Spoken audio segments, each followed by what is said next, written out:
महाराज ने अपने बयान पर दी सफाई, कहा ये मेरा व्यक्तिगत बयान, इसमें पार्टी का कोई लेना देना नहीं। साक्षी महाराज ने कांग्रेस पर लगाया था नेताजी की हत्या का आरोप।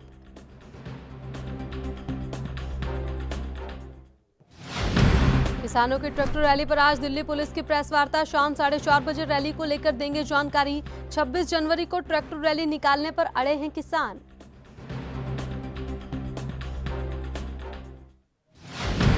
यूपी सरकार का बड़ा फैसला, घर में रखी लिमिट से ज्यादा शराब तो अब लेना होगा लाइसेंस, देनी होगी 12,000 फीस।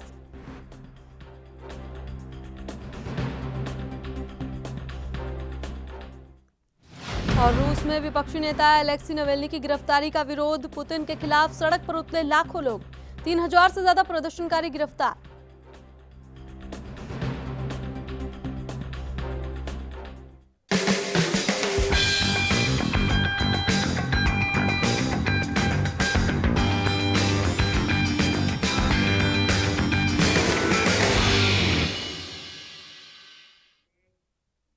नमस्कार, मैं हिमांशी अरोड़ा, स्वागत है आप सभी का एएनबी न्यूज में। खबर दोपहर की शुरुआत करेंगे किसान आंदोलन से।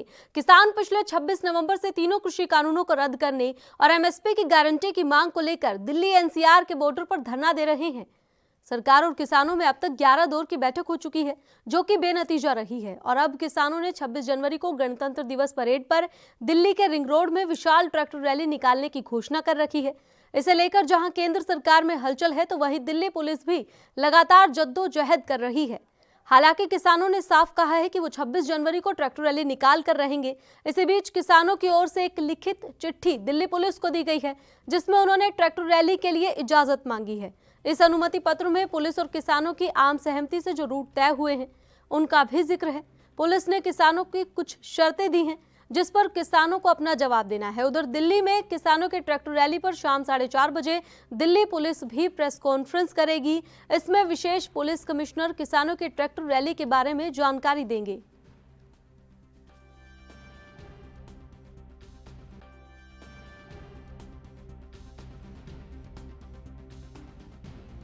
जानकारी के लिए हमारे साथ संवाददाता राजीव तिवारी जुड़ गए हैं। राजीव, आपसे जानना चाहेंगे, आज शाम को खास दिल्ली की प्रेस कॉन्फ्रेंस होने वाली है पुलिस की, क्या प्रेस कॉन्फ्रेंस पर अभी तक किसी नेता की कोई प्रतिक्रिया आई है?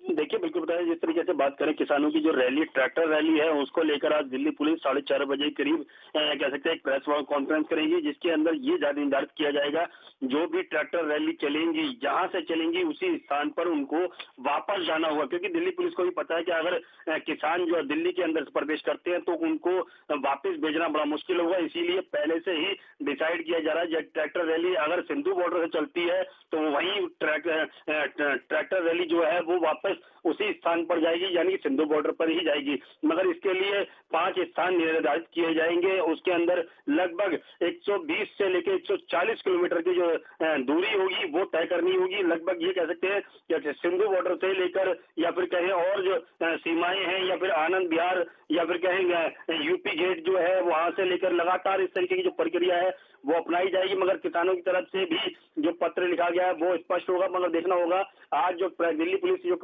प्रेस कॉन्फ्रेंस करेगी और उसके अंदर सारी चीज जानकारी देगी मीडिया को भी कि किस तरीके से किसान जो है वो किस तरीके की रणनीति अपना रहे हैं और दिल्ली पुलिस के जो नियम है उसके आधारित पर ही किसानों की जो रैली है वो निकाली जाएगी। मगर देखना है कि 4:30 बजे किस तरीके की रणनीति अपनाने की कोशिश करती है दिल्ली पुलिस। जी राजीव, किसान जो है पूरे रिंग रोड का चक्कर लगाना चाहते हैं, क्या लग रहा है अनुमति मिल पाएगी पूरे रिंग रोड का चक्कर लगाने की? देखिए, बिल्कुल बता दें, जिस तरीके से किसानों की तरफ से कहा जा रहा है कि वो पूरे रिंग रोड का चक्कर लगाना चाहते हैं, मगर दिल्ली पुलिस इस तरीके की कोई भी इजाजत नहीं देगी। मगर अभी सूत्रों के हिसाब से यही जानकारी मिल पा रही है कि दिल्ली पुलिस इस तरीके की जानकारी या फिर कहें इस तरीके की परमिशन नहीं देगी। मगर कहीं ना कहीं किसानों की जो रुख है वो साफ नजर आ रहा है, क्योंकि वो रिंग रोड का ही चक्कर लगाना चाहते हैं। मगर दिल्ली पुलिस किसानों को रिंग रोड पर नहीं आने देगी और इसी के लिए कहीं ना कहीं कड़े कदम नियम बनाए गए हैं। मगर बात करें जिस तरीके से दिल्ली जो किसान है वो सिंधु बॉर्डर से चलकर वो बॉर्डर ही अपनी रैली निकालेंगे और दिल्ली के अंदर प्रवेश जो करेंगे वो देखना होगा किस तरीके से करेंगे। मगर इसके लिए एक रणनीति जरूर बनाई जाएगी कि दिल्ली पुलिस हर रोड पर, हर चेकिंग पोस्ट पर तैनात बात होगी ताकि जो ट्रैक्टर रैली निकाली जाएगी उसके अंदर सुरक्षा कितनी होगी, या फिर ट्रैक्टर रैली के द्वारा जो कह सकते हैं किसान जो दिल्ली के अंदर प्रवेश करेंगे उनको वापस भेजने की भी प्रक्रिया अपनाई जाएगी, क्योंकि उनको भी पता है अगर किसान दिल्ली के अंदर सीमा के अंदर आते हैं तो कहीं ना कहीं उनको भेजने की दिक्कतें जरूर है, मगर इसीलिए दिल्ली पुलिस पहले ही क्लियर। राजीव तिवारी, बहुत बहुत शुक्रिया ज्यादा जानकारी देने के लिए। अपडेट आपसे लेते रहेंगे।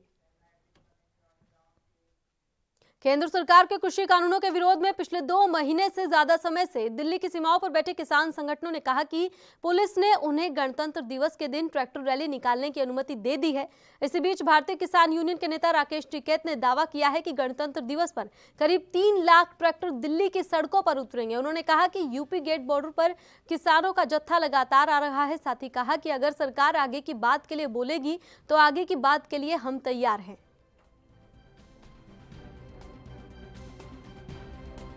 तो जो कमेटी है Delhi police, Haryana police, Uttar Pradesh police, उनका फाइनल हो गया होगा वो सारा। तो गाजीपुर से आप लोग कैसे जाएंगे? कोई रूट अपने नहीं, हमने नहीं, हो तो उन्होंने ही रूट मैप कर रखा है और अभी अधिकारी और आ जाएंगे, उनको हम फाइनल कर लेंगे, उनसे पूछेंगे कौन कौन सा तय हो गया। ये यहाँ से ही है, आगे से ही। तो कितने ट्रैक्टर आपके साथ रहेंगे? कुछ सारे ही रहेंगे ट्रैक्टर, तो जो गाँव में सा होगा वो सारा ही चलेगा। दिल्ली को तो घूम का होगा भाई, अपने जो टायर है उसके वही, हाँ वो दिल्ली की जमीन पर जरूर टेक्का हो। कुछ उसके साथ झांकियां भी कुछ निकालेंगे? हाँ, झांकी भी रहेगी। ये झांकी तो है झोपड़ी, ये झांकी है तो गांव, तो असली गांव तो दिल्ली में ही तो दिखेगा। तो अब तक आखिरी वार्ता की बात करें अगर, तो 11वीं वार्ता हो चुकी है अब तक, उसके बाद कुछ निर्णय निकला हल, या क्या आपकी उम्मीद है कि आगे भी आंदोलन? ना, वो तो बातचीत बंद हो गई अभी तो, और 15-20 दिन, 1 महीने बाद में शुरू होगी। क्योंकि 1 तारीख कृषि कानूनों के खिलाफ दिल्ली के सिंघू बॉर्डर पर हो रही किसान आंदोलन में शामिल एक और किसान की मौत हो गई है। मरने वाले किसान का नाम रतन सिंह है। वो 75 साल के थे। वो गांव कोटली ढोले शाह के रहने वाले थे। वो किसान मजदूर संघर्ष समिति पंजाब के सदस्य थे। उनकी मौत की खबर जब अमृतसर के उनके गांव कोटली ढोले शाह पहुंची तो पूरे गांव में शोक की लहर दौड़ गई। रतन सिंह कई दिनों से किसान आंदोलन में शामिल थे। बता दें कि कृषि कानूनों को रद्द करवाने के लिए पंजाब सहित पूरे देश के किसान दिल्ली की सरहदों पर डटे हुए हैं। किसान कृषि कानून रद्द करने की मांग कर रहे हैं, लेकिन सरकार संशोधन की जिद पर अड़ी है। दिल्ली बॉर्डर से आए दिन किसानों की मौत की खबरें आ रही हैं। किसान रतन सिंह भी इस संघर्ष का हिस्सा बनकर सिंघू बॉर्डर पर डटे हुए थे। केंद्रीय कृषि कानूनों के खिलाफ किसान संगठनों का आंदोलन दिल्ली बॉर्डर पर जारी है। कृषि कानूनों के खिलाफ किसानों का आंदोलन 60 दिनों से जारी है। कृषि कानूनों के मामले में केंद्र सरकार और किसान संगठनों के बीच 11वें दौर की वार्ता भी विफल हो चुकी है। कृषि मंत्री नरेंद्र तोमर ने कहा कि वार्ता विफल होने का उन्हें दुख है।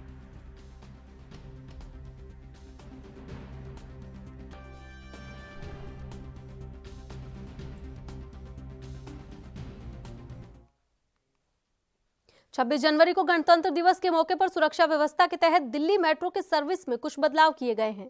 दिल्ली मेट्रो के सभी पार्किंग स्थल 25 जनवरी को सुबह 6 बजे से 26 जनवरी दोपहर 2 बजे तक बंद रहेंगे। गणतंत्र दिवस पर हुड्डा सिटी सेंटर, समयपुर बादली मेट्रो लाइन पर आंशिक रूप से ट्रेनें चलाई जाएंगी। इसके अलावा कुछ मेट्रो स्टेशन के गेट भी बंद रहेंगे। केंद्रीय सचिवालय और उद्योग भवन मेट्रो स्टेशन पर एंट्री और एग्जिट गेट दोपहर 12 बजे तक बंद रहेगा। केंद्रीय सचिवालय मेट्रो स्टेशन का इस्तेमाल सिर्फ यात्रियों के इंटरचेंज के लिए किया जा सकेगा। इसके अलावा 26 जनवरी को पटेल चौक और लोक कल्याण मार्ग मेट्रो स्टेशन पर सुबह 8:45 से दोपहर 12 बजे तक एंट्री और एग्जिट गेट बंद रहेगा। दिल्ली मेट्रो रेल निगम ने आधिकारिक बयान में बताया, सुरक्षा व्यवस्था के तहत ये अहम बदलाव करने का फैसला लिया गया।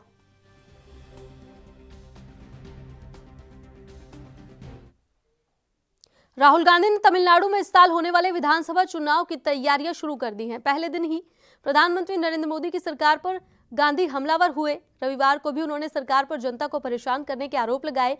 वहीं शनिवार को भी उन्होंने भाषा कार्ड के जरिए सरकार को घेरा था और आज भी उन्होंने भाषा और संस्कृति समेत कई मुद्दों पर केंद्र सरकार पर निशाना साधा।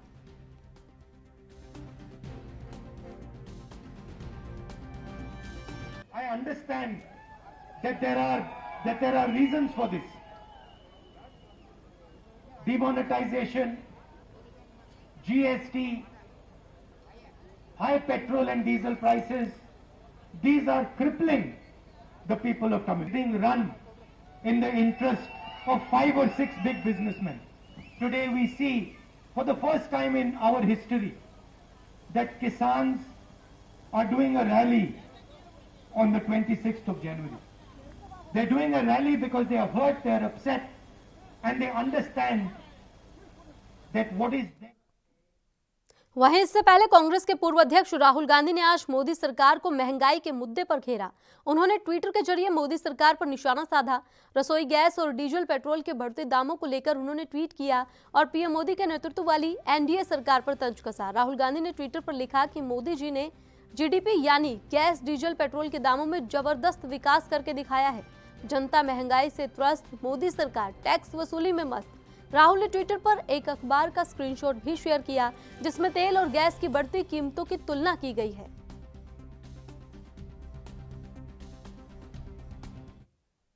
विधानसभा चुनाव से पहले बीजेपी ने कमर कस ली है। पीएम मोदी के बाद अमित शाह की असम में डबल रैली है।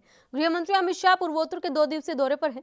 असम में इस साल विधानसभा चुनाव है और ऐसे में गृह मंत्री का यह कार्यक्रम काफी अहम माना जा रहा है। अमित शाह कोकराझार में बोडोलैंड टेरिटोरियल काउंसिल बीटीसी की बैठक में शामिल हुए। बता दें कि अमित शाह ने शनिवार को असम में आयुष्मान सीएपीएफ योजना की शुरुआत की। इसके तहत भारत के सभी सशस्त्र पुलिस बलों के कर्मियों को केंद्रीय स्वास्थ्य बीमा कार्यक्रम के लाभ मिलेंगे। बता दें कि शाह का इस महीने में यह असम का दूसरा दौरा है।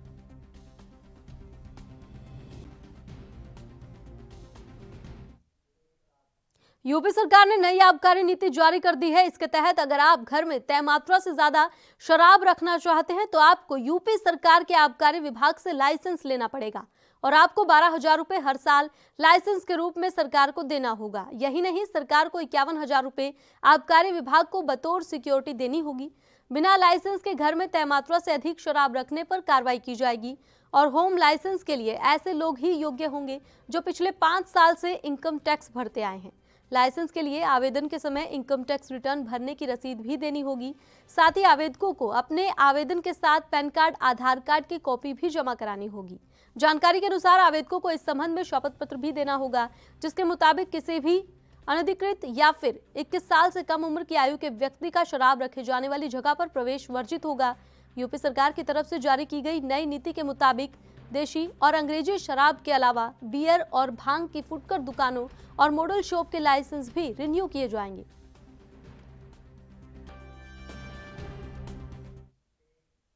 चुनाव आयोग पश्चिम बंगाल में फरवरी के पहले सप्ताह में चुनाव की तारीखों का ऐलान कर सकता है। आयोग ने बंगाल के दौरे के बाद शनिवार को राज्य विधानसभा चुनाव को लेकर बैठक की है।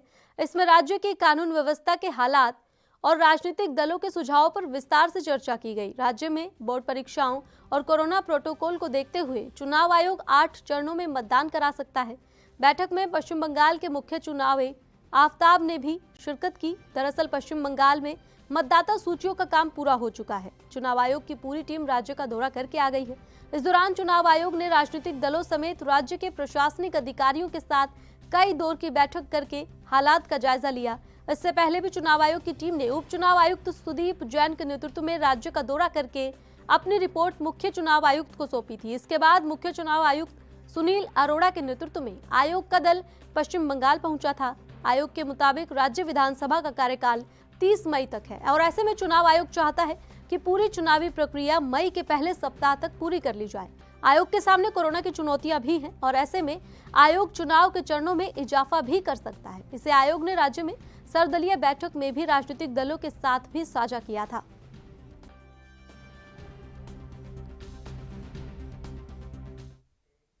शनिवार को बीजेपी के सांसद साक्षी महाराज ने कांग्रेस पार्टी पर बड़ा आरोप लगाते हुए कहा था कि मेरा आरोप है कि कांग्रेस ने सुभाष चंद्र बोस की हत्या करवा दी।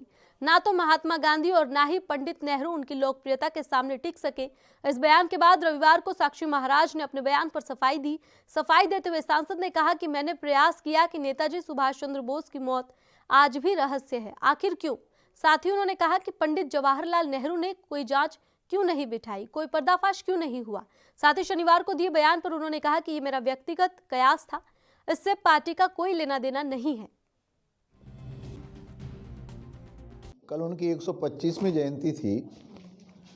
उसके अवसर पर मैंने ये प्रयास किया कि सुभाष चंद्र बोस की मौत आज भी रहस्य बनी हुई है, आखिरकार क्यों। पंडित जवाहरलाल नेहरू ने कोई जांच क्यों नहीं बिठाई, कोई पर्दाफाश क्यों नहीं हुआ। चाहे पंडित श्यामा प्रसाद मुखर्जी की मौत हो या लाल बहादुर शास्त्री की मौत हो या फिर सुभाष चंद्र बोस की मौत हो, इन मौतों को वैसे पर्दा उठना आवश्यक है, क्योंकि सुभाष चंद्र बोस की जो लोकप्रियता थी उसके आगे पंडित जवाहरलाल नेहरू। फिलहाल रुकेंगे एक छोटे से ब्रेक के लिए, लेकिन आप कहीं मत जाइएगा।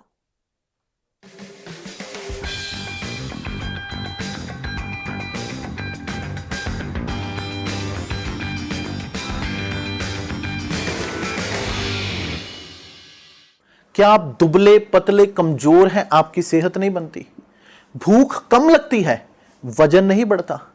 दरअसल मेन बात खाना पीना खाना नहीं है, मेन बात है खाया पिया लगना। और अगर खाया पिया लगेगा ही नहीं तो सेहत बनेगी कैसे? इसलिए हमारी संस्था सन्यासी आयुर्वेदा ने एक ऐसी दवा बनाई है जो कि आपके पाचन तंत्र को, आपके लीवर सिस्टम को ठीक करने का काम करती है, ताकि आप जो भी खाएं उसका पूरे का पूरा निचोड़ आपके शरीर को लगे, आपकी भूख बढ़े, खाया पिया सही से लगे, नया खून बने, हड्डियों में जान आए, वजन बढ़े, ताकत बढ़े, चेहरे पर नूर आए और आप मोटे तगड़े खूबसूरत पर्सनैलिटी के मालिक बन जाएं। यह दवा पूरी तरह से आयुर्वेदिक होती है। इसका शरीर पर कोई भी साइड इफेक्ट, कोई भी नुकसान या दुष्प्रभाव नहीं होता। लड़के लड़कियां दोनों इसका इस्तेमाल कर सकते हैं और पहले 15 दिन के अंदर ही आपको इसका असर महसूस हो जाएगा। सिर्फ 650 रुपए की पूरे 1 महीने की दवा होती है और आप इसे घर बैठे 01145454545 पर फोन करके दवा मंगवा सकते हैं।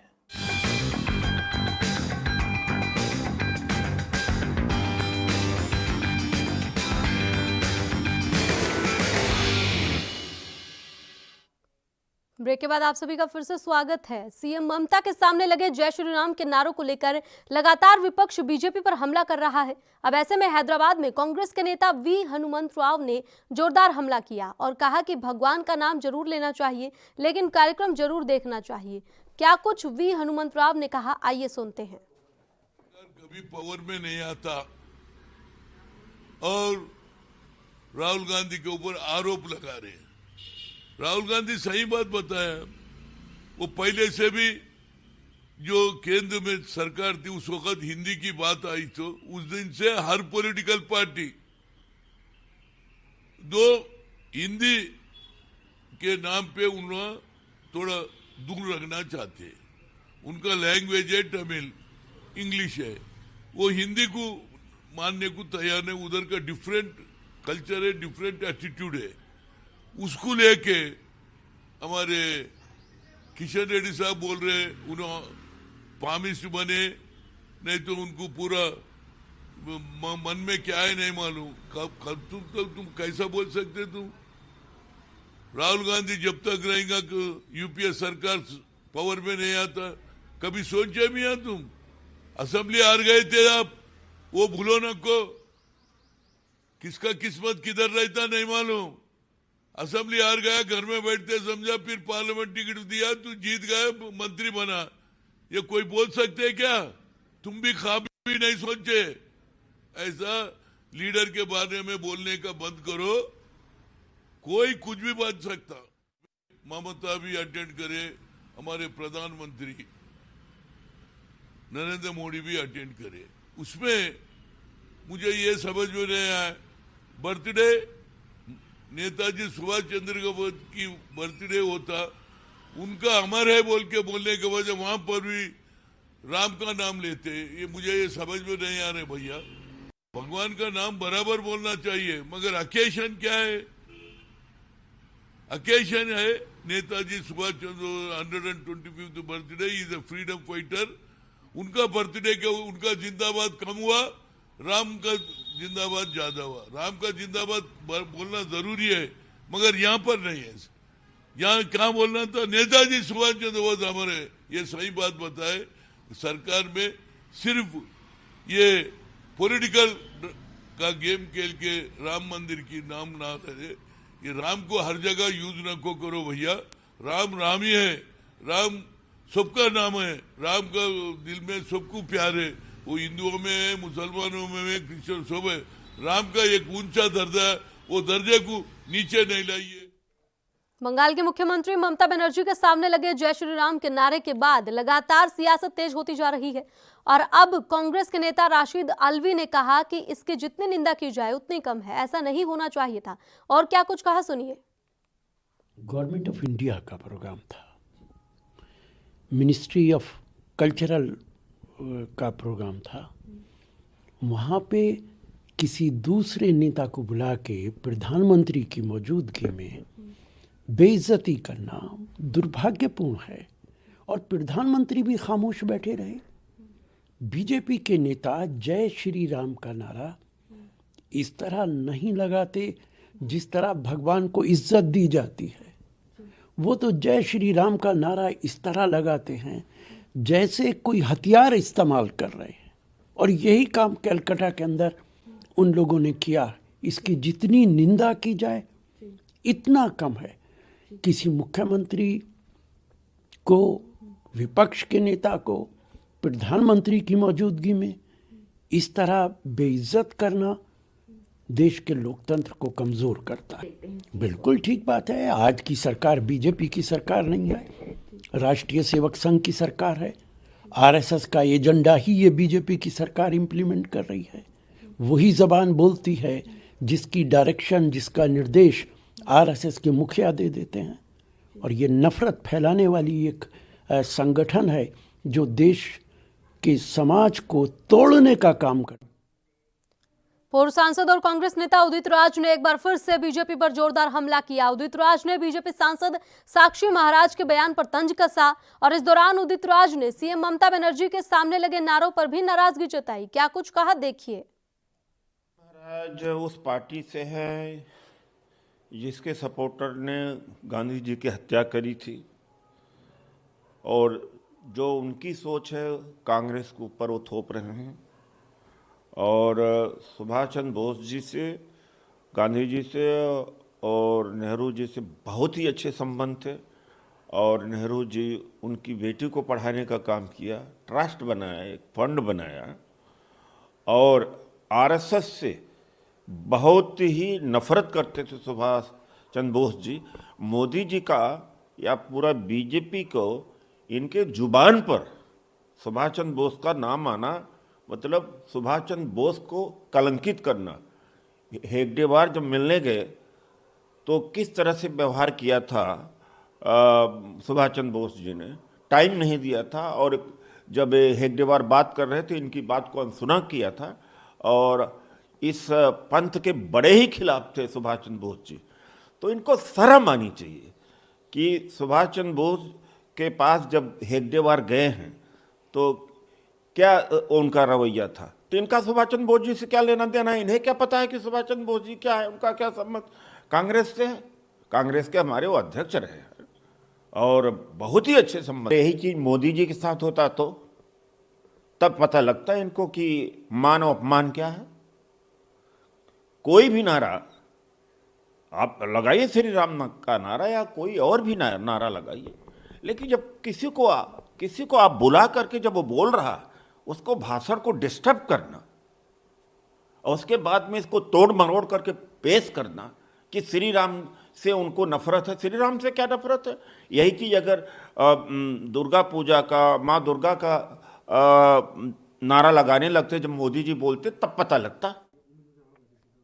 जेडीयू प्रवक्ता राजीव रंजन ने कहा कि भगवान श्री राम को चाहने वाले करोड़ों लोग हैं। जय श्री राम का नारा किसी दल विशेष का नहीं बल्कि करोड़ों लोगों की आस्था का प्रतीक है। लोगों के स्वेच्छा से भगवान श्री राम का नारा लगाने से किसी भी राजनेता को कोई ऐतराज नहीं होना चाहिए और इस पर सियासत की कोई गुंजाइश ही नहीं है।